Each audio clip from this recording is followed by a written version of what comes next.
আমরা জানতে পেরেছি সমাজে হাসপাতালে পুলিশের সহায়তায় আসামিরা সেখানে যে চিকিৎসা লাভ করে, সেখানে মোট 5 জন আসামি ছিল। সেখান থেকে কেন 2 জনকে গ্রেফতার করা হলো?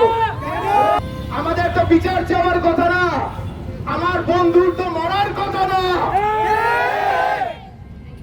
এই দায় এই রাষ্ট্রের নিতে হবে, এই দায় প্রশাসনের নিতে হবে। আমাদের দাবি খুবই স্পষ্ট, আমরা সাম্যর সঠিক বিচার চাই।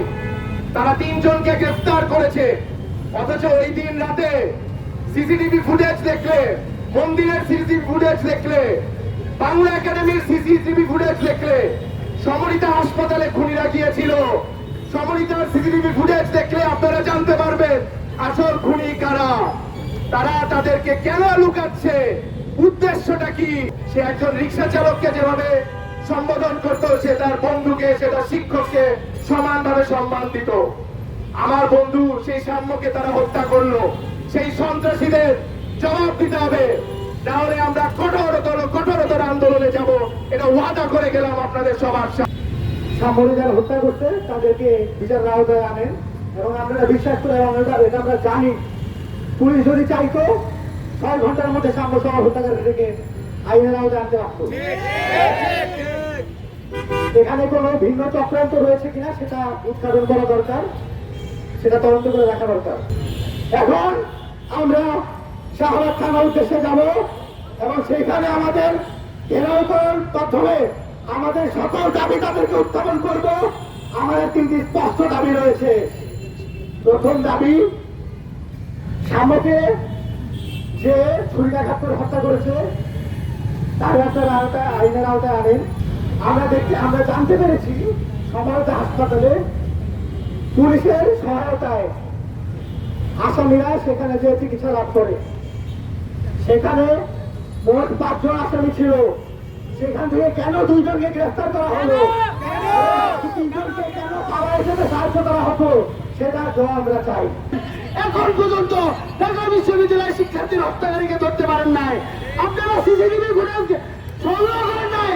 আমরা ভোর 5টার সময় গিয়ে পুলিশের সাথে কাজ করে আপনাদের গণহত্যা কেন এখনো সিসিটিভি ফুটেজ ধরেন নাই? তারা তোর বলতেছে আমরা দেখতেছি, তারা জানেই না ওই জায়গায় কোন জায়গায় সিসিটিভি ফুটেজ আছে।